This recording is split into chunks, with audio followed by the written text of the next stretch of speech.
Have you ever been so fed up with a narcissist's behavior that you just wanted to call them out, tell them off, and expose their lies?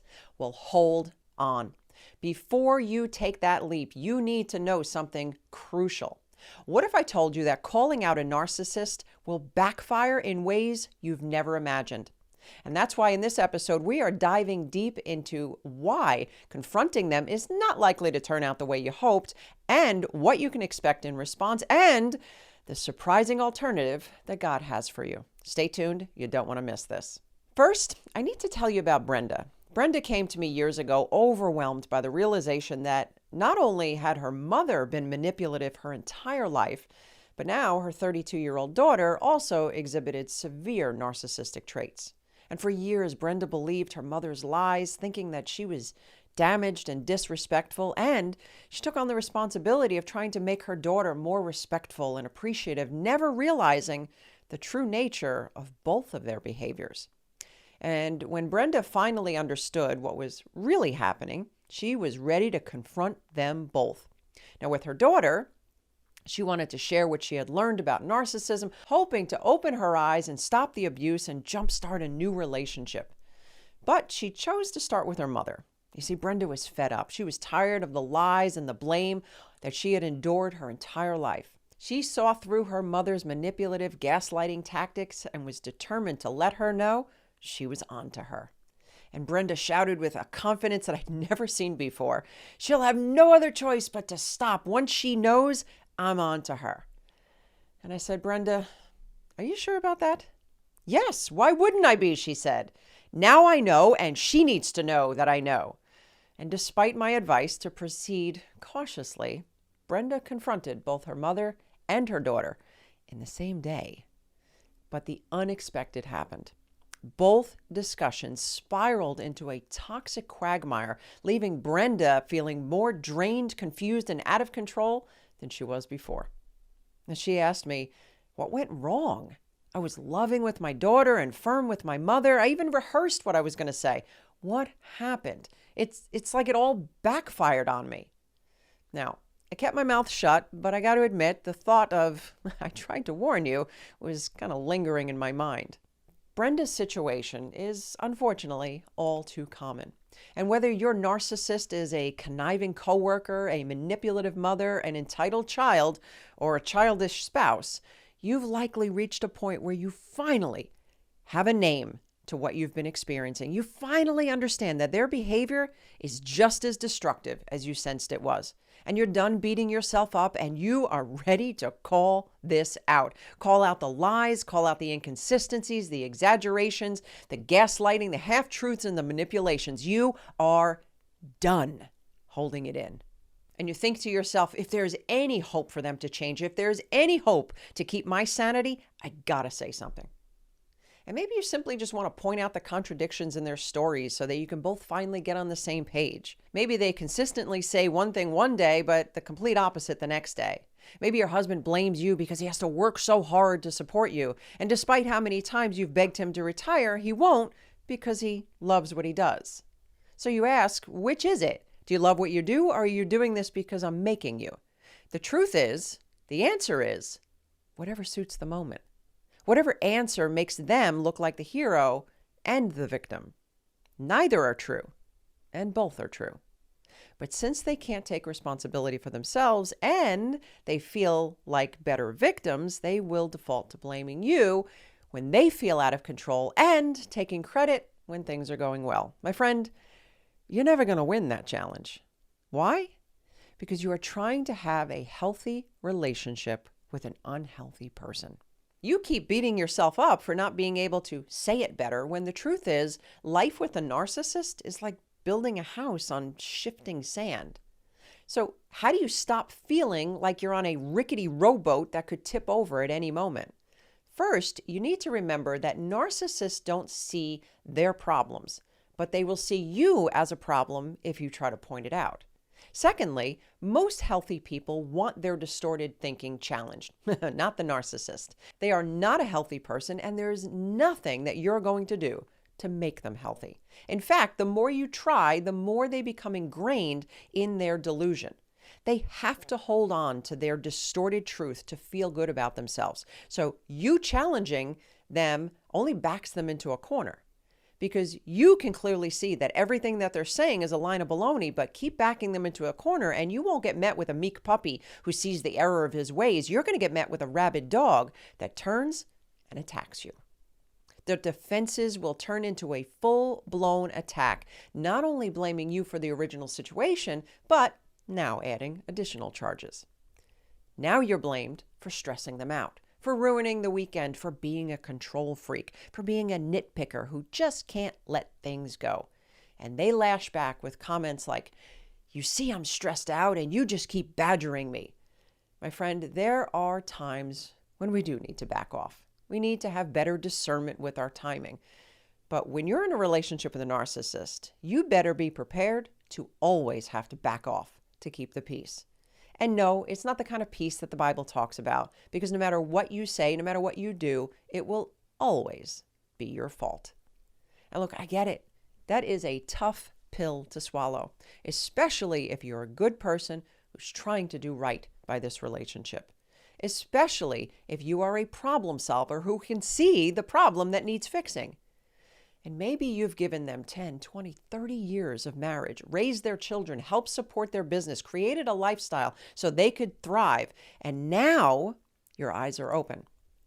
And your instinct is to go to this person and try to explain what you're seeing in hopes that their eyes will be open. But instead of open eyes, you're met with snarling teeth. And you might be tempted to think that maybe you are the problem, because everything seemed fine when you didn't bring anything up. Everything was okay before I tried to make it better.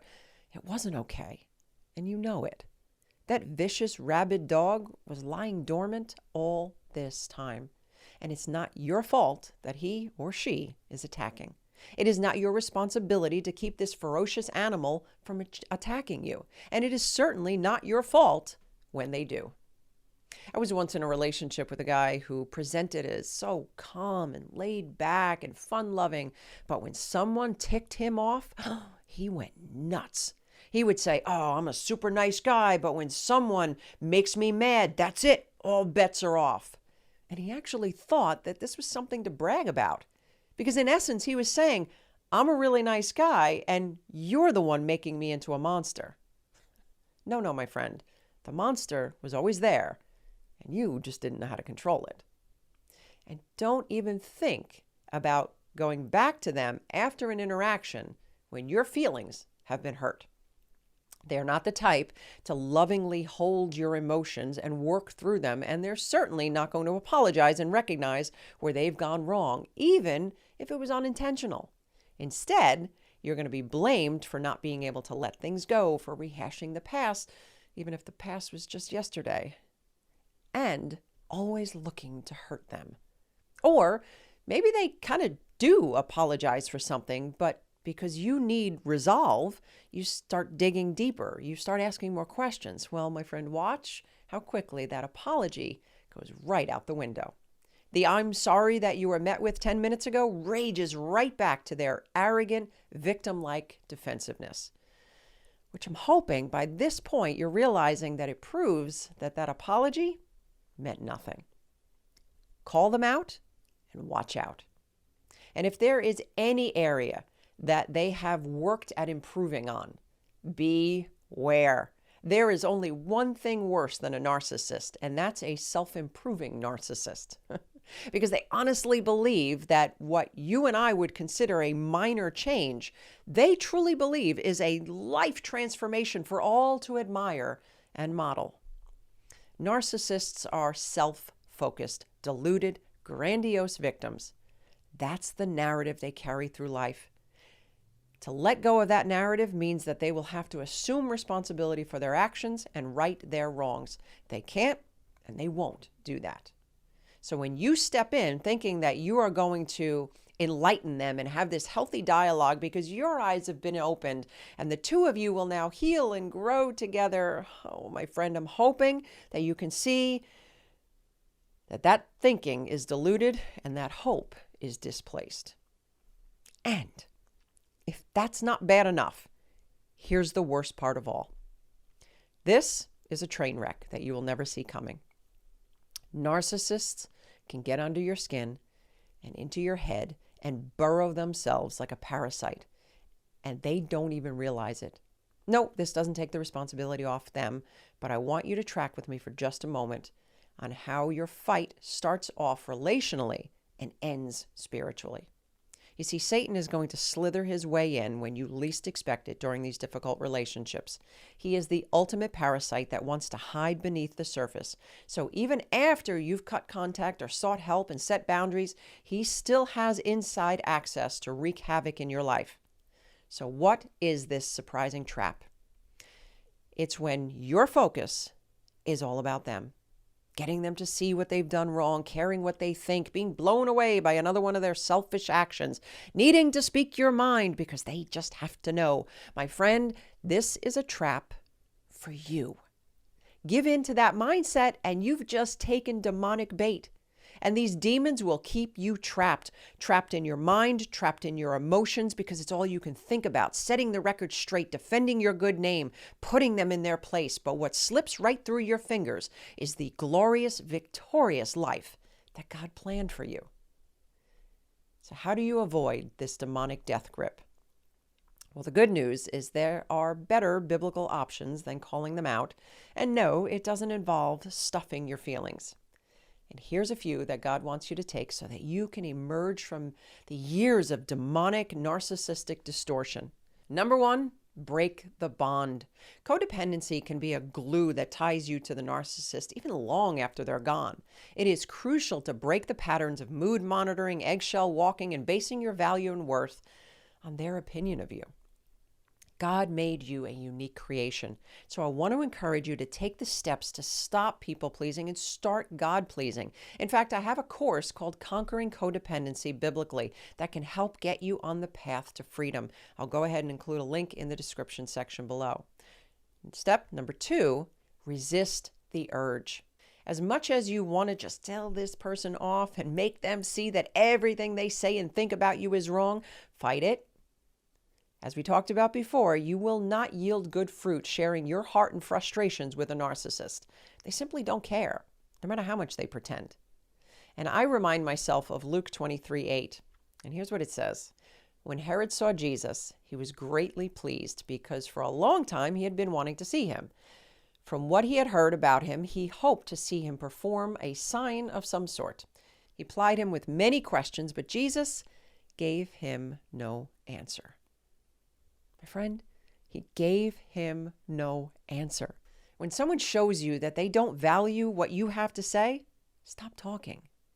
And number 3, give it to God. I know, you're like, it's been 20 years and he hasn't done anything yet. I assure you that he's been at work all this time, evidenced by the fact that you're even here right now, and he's still at work. Will you just give it to him? Education on this topic is great, but God can do infinitely more than you could ever do in this person and your situation. In fact, when God has had enough with the narcissist, you may be shocked at what he's going to do.